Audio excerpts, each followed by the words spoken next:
have a little confession to make. I am completely obsessed with half square triangles. They are probably the most versatile block in all of quilting. You can put them together a multitude of ways and have a ton of different quilt patterns all from one simple block. Kelly Richardson here of Kelly's Creative Comforts. Now, there are lots of different ways to make half square triangles, and I'm going to share with you some of my favorite ways. Sometimes you just need one half square triangle, sometimes you need more.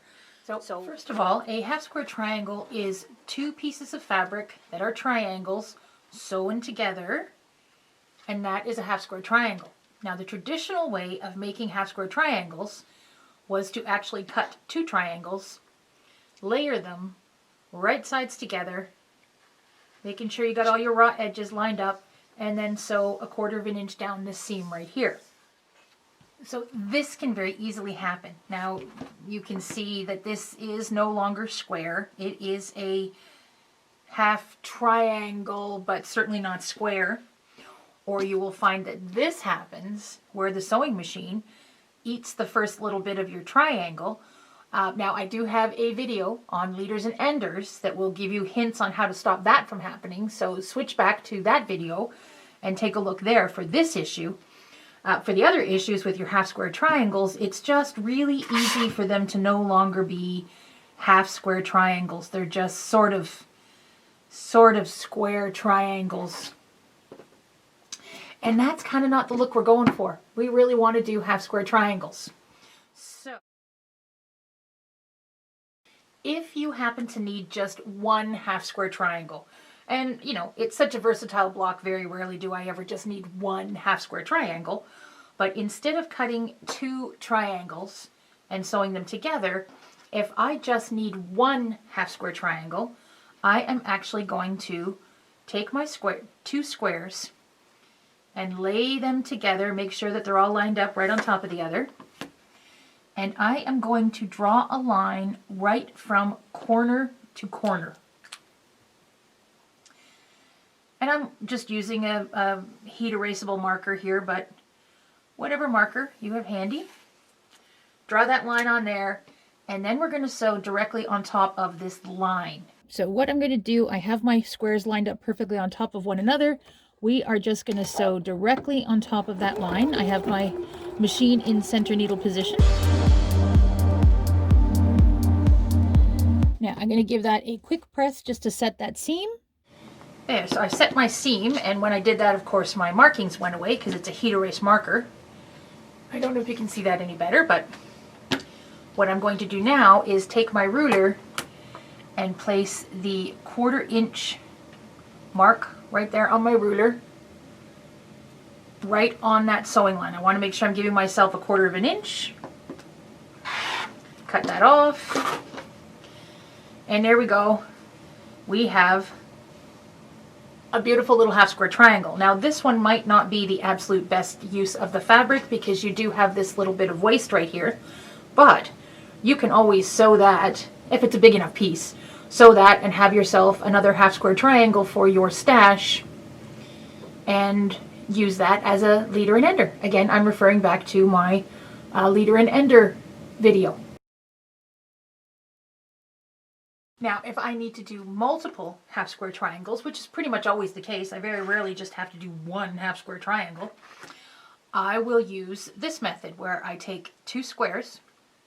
Now the math to figure out what size of square you need for your half square triangles, I have that in a link below the video, so you can click on that and that will give you a downloadable page showing you the math to figure out how big you need to make your squares. But what I do is I cut two squares of the appropriate size according to my math, and I will layer them one on top of the other. And then on the lighter of the two, I will line up my ruler, and I want to make sure that I go right tippy tip to tippy tip on the diagonal. And I am going to draw a line right down there, again with my erasable pen, but it doesn't really matter what marker we're going to use here because we're going to be cutting on that line later. So now what I'm going to do once I've drawn the line is I'm going to go to my sewing machine and I'm going to sew 1/4 inch away from that line on each side. This is an excellent chain piecing method. Okay, I have set my machine to the 1/4 inch stitch. Now you can use your 1/4 inch foot if you've got a 1/4 inch foot for your machine, or move your needle position over so that it's at the 1/4 inch seam. And what I'm just going to do is I'm going to sew down this side. Then I'm going to zip around. And I'm going to sew down the next side. Now we'll hit the ironing board and I will show you the next steps. Okay, so here we are. Of course, when I went to set my seams with the ironing board, my heat erasable marker disappeared. So I did have to draw that back on again so you can see. Now what I'm going to do is I'm going to line my ruler up right on that line so that I'm right at the tip and right at the tip up here. And we're going to cut. So now from there what I get is 2 half square triangles that are the same. So I'm going to now press these, and usually I press towards the dark whenever possible. What about squaring up half square triangles? Now these are the 2 half square triangles that I just made. I pretty much always take the time to square up my half square triangles so that they are the exact size. Now if I have done my 1/4 inch seam correctly and cut my pieces, my original pieces correctly, I should be taking off nothing than a couple of little nubbins or just the little dog ears. There shouldn't be much left to take off. And they actually are looking pretty good for the 3.5. Just might want to nip off that little dog ear. Sometimes they annoy me, sometimes they don't. And this is a fine 3.5 inch half square triangle, as is this one. But what about if those ones that I had made earlier that were purposely wonky?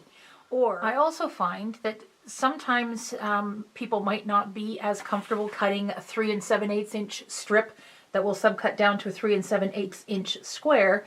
They would rather cut 4 inches and then square the half square triangle up later. Or if your seam allowance happens to be a little bit off, you might have to do some squaring up. So here's how you do that. I'm just going to zoom in a little bit so you can really see what I'm doing here. Okay. So what I want when I'm squaring up is I want a ruler that has a diagonal on it. It doesn't matter which ruler as long as it's got a diagonal on there. And I am going to line that diagonal up right on the diagonal of my half square triangle. I want to make sure that I've got half square triangle underneath.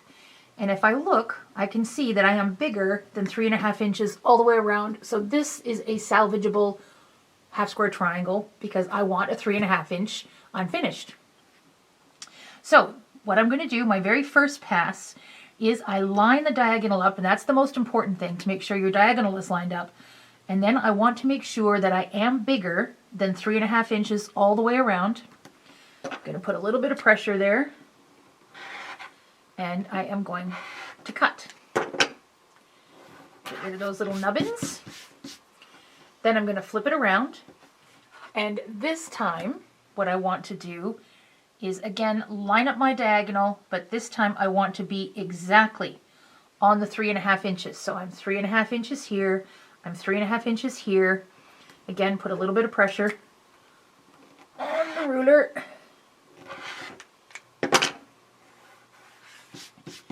And there you go. There is another perfect 3.5 half square triangle ready for my pile. Now let's just show you that one more time quickly. Line up my ruler. Make sure that I'm bigger than 3.5 all the way around. Just a little bit at the top there. Cut. Cut. Flip it around. 3.5. 3.5. Cut. Cut. And there you go. Another half square triangle ready for my pile. So there you have it. A couple of super easy methods for when you just need one or multiples of the same half square triangle. So take a look in the description for a downloadable sheet on the math that you need to make your half square triangles. And don't forget to hit that subscribe button. Happy sewing!